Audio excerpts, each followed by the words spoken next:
Hi everybody, it's Janet and welcome to my channel. Well, I'm here tonight to give you a little bit of news and also update you on what I plan to do in regard to the new COPPA regulations that are coming into effect in YouTube starting in January. All right, I wanted to start with just a little bit of news, and that is, if you haven't heard it already, that AC Moore has announced that they will be closing their doors forever. I guess it will happen before the end of the year because they've already stopped taking online orders. So it suggests to me that they're winding it up pretty quickly.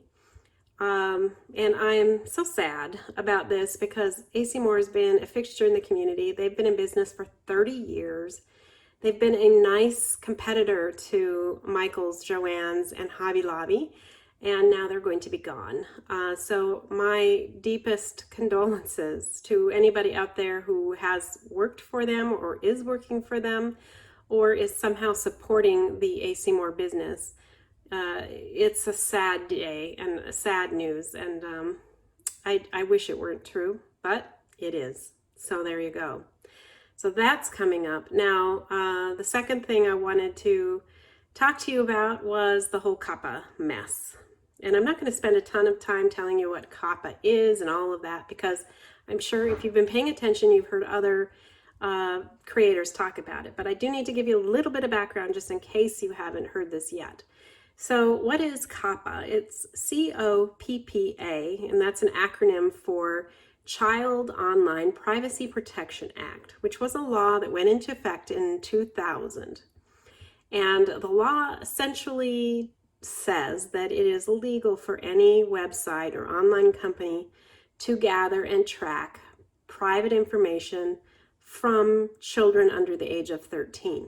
How does COPPA then impact YouTube? Well, the FTC, the Federal Trade Commission, contended that YouTube has not done enough to identify and protect children under the age of 13 who are watching their platform, YouTube. And so they sued YouTube, and rather than go through a whole big court case, YouTube just settled. And they settled for $170 million, and that's their fine for the infractions that they agreed to settle with, all right? But they also agreed to do a few other things, and one of the major things is that they have now brought creators into the fold and using them to help them stay compliant. And so how does this affect us as creators? Well, the main thing is that now creators have to designate when they create a video if that video is intended for children or not for children. Also, you have to do the same for your channel. And you can mark some videos for children and some videos not for children. You are certainly allowed to do that. But they are putting the onus of deciding if these videos are for children on the creator. And there is some sense to that because, you would think the creator of all people knows if this video is intended for children or not. However, the trouble is that the definition of what is made for children and what isn't is very, very vague. And between the FTC statements and YouTube, they have said things that as a crafter caught my attention. They said things like videos that use bright colors, who have crafts or craft activities, if they have music in the video, if there are childlike illustrations or graphics or any kind of drawing that is childlike, that could deem your video to be attractive to children and therefore made for children, even though the creator may not have intended it to be for children. So now, while it's true that all those things like coloring and music and bright colors attract children generally, it's also very true they attract adults. So where is the line between what is for children and what is for adults? And that's what we can't get an answer for. No one is willing to say exactly what that line looks like or what it is. So us creators are out here going, gosh, I don't know what to do. And it's really hard to decide with so little information. I mean, YouTube even said, you may want to speak to your lawyer about whether or not you are making videos for kids or not. That's pretty ominous. Now, the FTC has not helped things because they have said some very scary things themselves. For example, one of the most quoted things, and I'm paraphrasing here, is that they said YouTube is like a barrel and all the creators are like fish in that barrel. And we're just going to spear into the barrel and see what fish we pull out. And those are the ones we're going to use as an example. So that makes you feel like they don't care how big you are or what you're doing. They're just going to randomly pull you out of that barrel and make you the example. And, that's what you think and how you feel when you hear things like that being said. Now, in addition to making you an example as someone who didn't mark their video correctly, the real kicker is they'll charge you a fine of over $42,000. It's $42,000 something dollars per video that they think or can prove, which I don't know how you prove it, but anyway, that this video is made for children. So if you have 100 videos and they decide all of those videos are made for children, take that potentially at times $42,000 something dollars per, and you're in a world of hurt. I mean, one $42,000 fine has put most of us into the poorhouse. So it's extremely scary since we have no guidelines as to whether we are or not made for kids. And that's where we all are. We're trying to figure out what in the world to do in order to not be made an example of and not be fined. Now, you might say, well, just make all your videos for children and move on. It's not a big deal. And I wish that were true. But unfortunately, if you mark your videos for children, there's a lot of things that happen. One is that you can't leave comments on those videos. You also, as a viewer, can't save those videos that are marked for kids in any playlist. No matter how old you are not allowed to save them in any playlist. You are not given notifications that your favorite YouTuber has put out a new video. That's gone if they've marked it for kids. And those videos will also not show up in searches. They're going to be eliminated from the search database. So good luck finding them. In essence, these videos that are marked for kids are going to become more or less like ghost videos because they'll be very, very difficult to find, and certainly new people will not be able to find you. And then worst of all, especially for those artists or creators that are using YouTube to make their living, the revenue is going to go way down. And YouTube has said it might be as much as 90% compared to what they were making on a video that was not marked for kids. And for somebody who's making their living mostly on YouTube, that is extremely scary and obviously life-changing for them potentially. So bottom line is all this, plus the risk of being singled out and a fine, is making a lot of creators, especially in the crafting world, very nervous. And you'll see that some have gone online and said that they are eliminating a lot of their videos. Some are saying they're even going to shut down before the first of the year because they're just afraid of being made an example of, fined an unbelievable amount of money. And for what? For many of us, we are not making a living. We are doing this as a hobby, but also, to make a few extra bucks. I mean, I make a little bit of money every month doing this.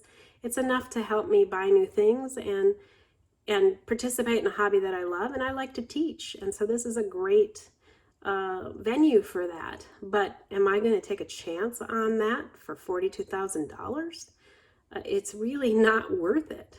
And so that's why a lot of people are quitting, just flat out saying, this is it. I've had it. I can't do it. And I totally understand that point of view, and I do not blame anyone who makes that decision. Some people have decided to pretty much go off of YouTube, and they're switching into other venues like Vimeo or Patreon. And these are places that you generally have to pay to participate and see videos from creators. And that is understandable too, because especially for those that are making their living, they need a way to recover at least some of that income.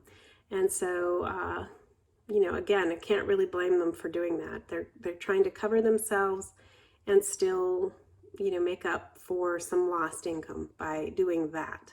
So given all this, what am I planning to do? Well, I have gone through the gamut. I have gone from I don't care, it's not affecting me, to I'm going to quit because I just can't risk my family's financial future over this. It's just not worth that.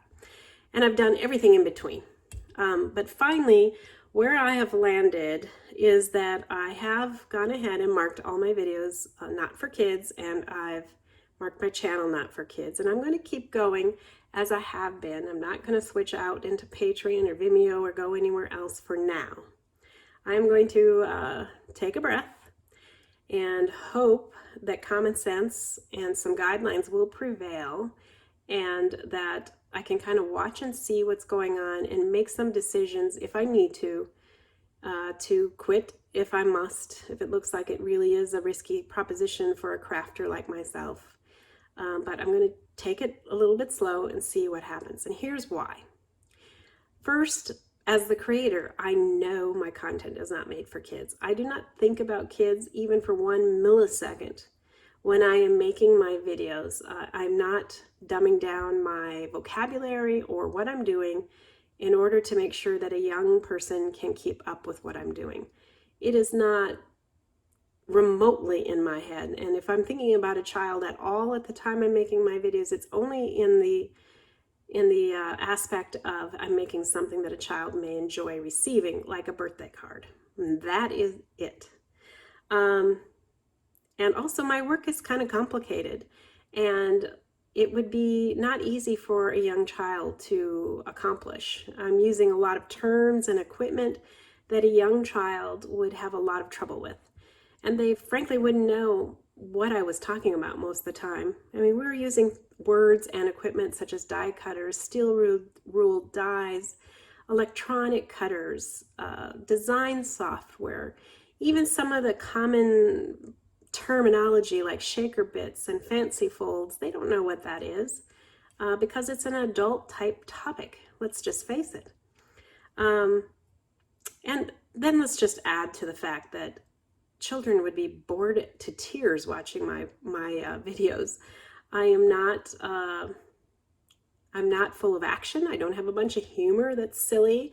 I don't like constantly change topics and keep things really moving along so that children with shorter attention spans can continue to follow what I'm doing. None of that is happening in my video. I mean, clearly, if you watch my videos, you pick up pretty quickly that these videos aren't made for little children, even though it may have bright colors, may have music. I may be showing simple childlike illustrations. I may be coloring. Oh my gosh, I might be coloring with markers. So for all these reasons, I think that I would be able to defend myself pretty easily if I was accused of making videos for children. Doesn't mean that I won't be picked out and that I won't be made an example of, but I'm trying to stay calm and be reasonable. So for example, the fine situation. The regulation says you can be fined up to 42,000 something, right? It doesn't say you will be. So I do believe that creators will be charged accordingly to how bad the violation is. So, and there's got to be some caps and some things involved with figuring out what a fine looks like. I feel reasonably confident that the FTC is not looking to break us. They are looking, though, to seriously disincentivize us. And I think they will when they start charging any kind of fines, whether it's $100 or $3,000 or $40,000. People are going to sit up and pay attention, and they're going to change their ways if that's the case. Also, I guess in terms of size and whether I'm a target or not. First of all, like I said, when you look at my videos, they're not for kids. That's fairly obvious. But then let's look at what it would get them to pick on me, right?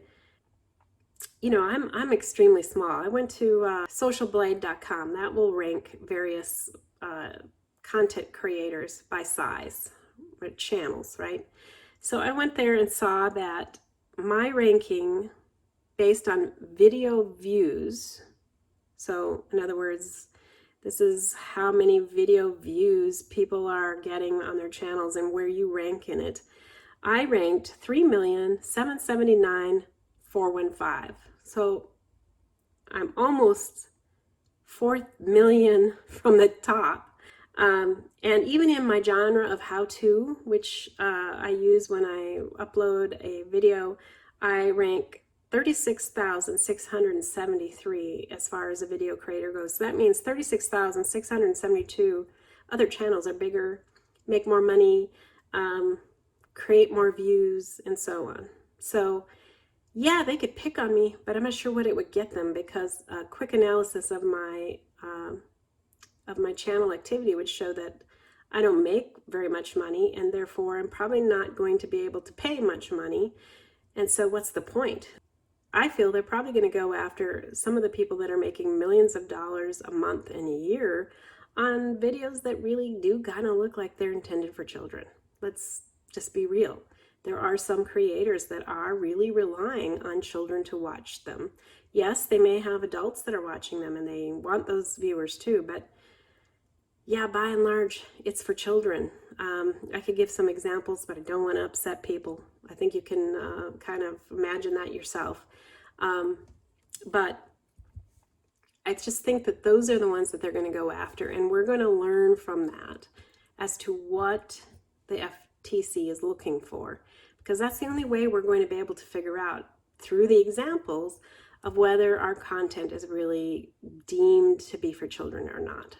So that's where I'm at. I'm not going to go anywhere at this time. I'm going to stay the course and watch and be careful and listen and see what's going on and make decisions from there after January 1st hits and we start to see who the FTC is targeting and what they're doing. And that's it. All right, guys. Well, happy Wednesday before Thanksgiving.